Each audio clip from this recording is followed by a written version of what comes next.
Galera, continuando aqui, né? O cabelo ficou todo. Meu filho acabou. Tá. Isso é coisa de Guilherme. Bagunçar meu cabelo. Mas vamos lá, né? O que importa aqui é a aula. Gente, vamos falar, continuação do período regencial, né? A gente tem aí um período regencial marcado por essa característica dessa questão da maior centralização do poder e a questão da federação, do federalismo, aquela maior autonomia das províncias, né? Você tem os três grupos que eu citei para vocês, né? O Partido Restaurador, que queria a volta de Dom Pedro I. Você tinha ali o Partido Liberal Conservador, né? Partido Liberal Moderado, perdão, que vai se transformar lá na frente em Partido Conservador, né? No Segundo Império a gente vai ter dois partidos, né? Que é o Partido Conservador e o Partido Exaltado Liberal, né? Que serão os liberais e conservadores, vão se transformar aí nesses dois grupos, mas nesse momento do período regencial você tem esses três grupos. Aqueles que queriam a volta de Dom Pedro I, os restauradores, você tinha os conservadores, você tinha os liberais moderados, que eram aqueles que queriam mudanças, mas nem tanta mudança assim, né? Queria ali um império constitucional e tal. E você tinha os liberais exaltados, que eram mais tidos à questão da federalização, ou seja, maior autonomia das províncias, era a ideia dos exaltados, que falavam até mesmo em república, né? Então você tem essa disputa. Logicamente que em 1834, um período muito importante, muito cobrado em Enem, é o ato adicional de 1834, certo? Esse ato adicional é criado por Feijó, que não é regente, ele é um primeiro-ministro, ele criou a Guarda Nacional. A Guarda Nacional é o nosso iniciozinho ali da formação de um exército, né? Essa Guarda Nacional vai ser muito importante. E você tem ali, a partir desse momento, você tem Feijó com uma figura muito importante dentro do Brasil politicamente.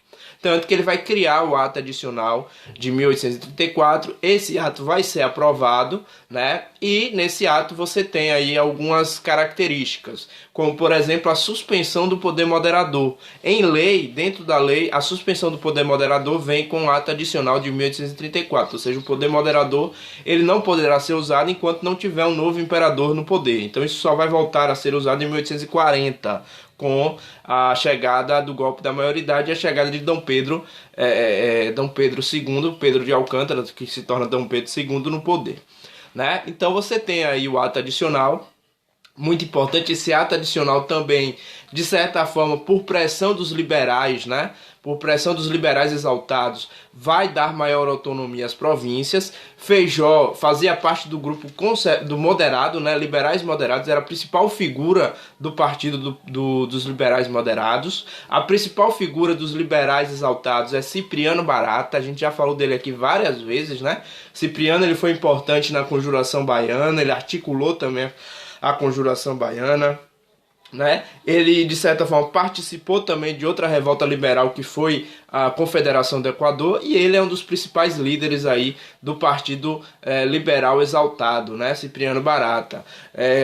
Talvez um dos principais nomes dos liberais moderados é Feijó, né? Antônio Feijó, o padre Antônio Feijó, certo? E a maior figura que tinha ali naquele momento dos restauradores era a figura de José Bonifácio, dos irmãos Andrada, né? José Bonifácio principalmente, que depois da chegada de Feijó ao poder, ele acaba se afastando da política no Brasil, né? Então Feijó, dessa forma, o ato adicional também coloca outro ponto do ato adicional aí, é a regência una, né? Ou seja, a partir daquele ato adicional de 1834, você vai ter apenas um regente, ou seja, um regente que vai administrar o país, né? E esse primeiro regente, logicamente, que vai ser Feijó. Não, Feijó, ocorre uma eleição no parlamento e Feijó acaba vencendo essa eleição e se torna o regente uno, né? A sua regência una não vai durar muito tempo, né? Porque ele vai sofrer muita pressão. Outra coisa, é nesse meio tempo aí que vai acontecer as principais revoltas regenciais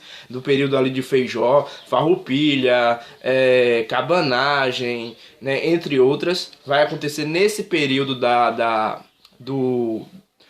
regência de Feijó. Então ele vai acabar renunciando, né? Por essas pressões eu não vou falar agora sobre as revoltas, porque eu vou falar vou guardar uma aulinha para a gente falar só das revoltas regenciais, certo? Mas nesse período que Feijó chega ao poder e no período que ele dá maior autonomia às províncias, vai acontecer justamente as maiores revoltas regenciais. Tanto que quando ele renuncia, quem vai ganhar a eleição no Congresso para ser mais um regente uno vai ser um cara chamado Araújo Lima. Araújo Lima era completamente ligado aos liberais moderados. E outra, Araújo Lima via nesse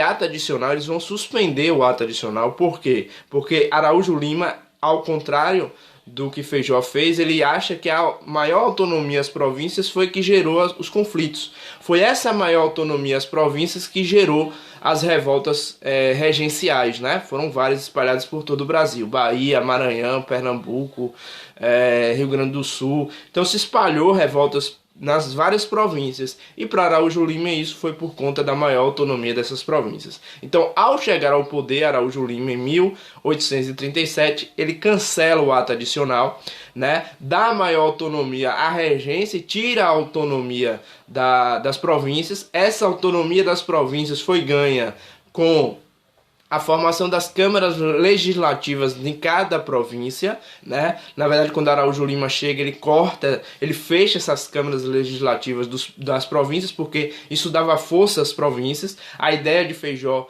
a ideia de Araújo Lima é diminuir essa força que foi dada às províncias, e por isso gerou os conflitos, né? E você vai ter aí, a partir desse momento, uma regência de Araújo Lima muito mais voltada para uma centralização de poder, né?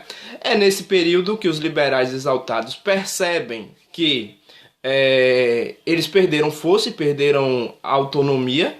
Por quê? Porque a ideia deles de dar maior autonomia às províncias gerou vários conflitos. Então essa ideia deles estava bastante queimada, eles estavam bastante queimados, os liberais exaltados, porque foi a partir da maior autonomia para as províncias que começou a acontecer as grandes revoltas, né, as grandes revoltas regenciais. E no último suspiro para tentar continuar na vida política, os liberais exaltados, eles vão, em conjunto com os liberais moderados, dar a ideia de um golpe da maioridade, né? Uma coisa muito importante.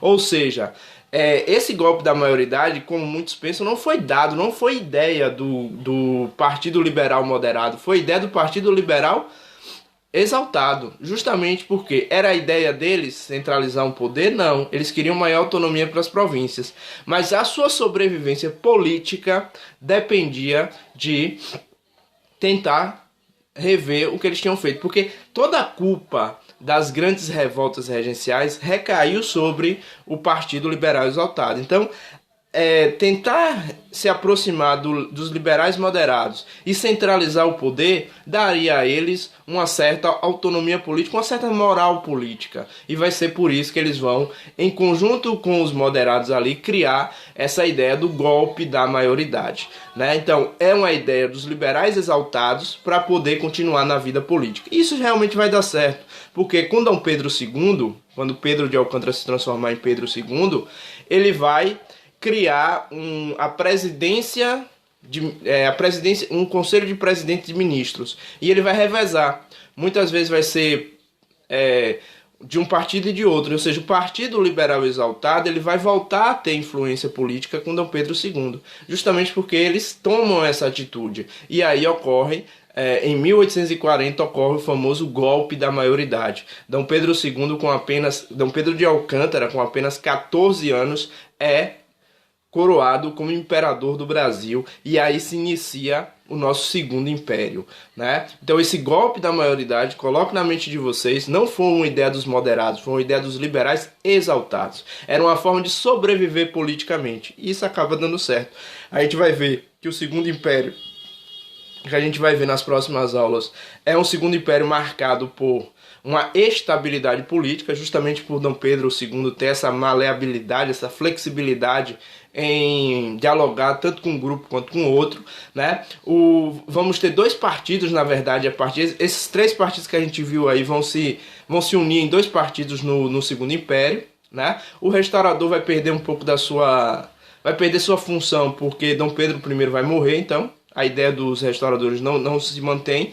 Na verdade, você vai juntar uma parte dos moderados e uma parte dos restauradores, vão formar o Partido Conservador, e os liberais, uma parte dos liberais moderados e uma parte dos liberais exaltados vão formar o Partido Liberal. Então, no Segundo Império, a gente vai ter dois grupos políticos aí, Partido Conservador e Partido Liberal, beleza? Vai ser um momento de estabilidade, tanto que o Segundo Império ele vai durar de 1840, a partir do golpe da maioridade, e vai até 1889, com a proclamação da República. São 49 anos de governo.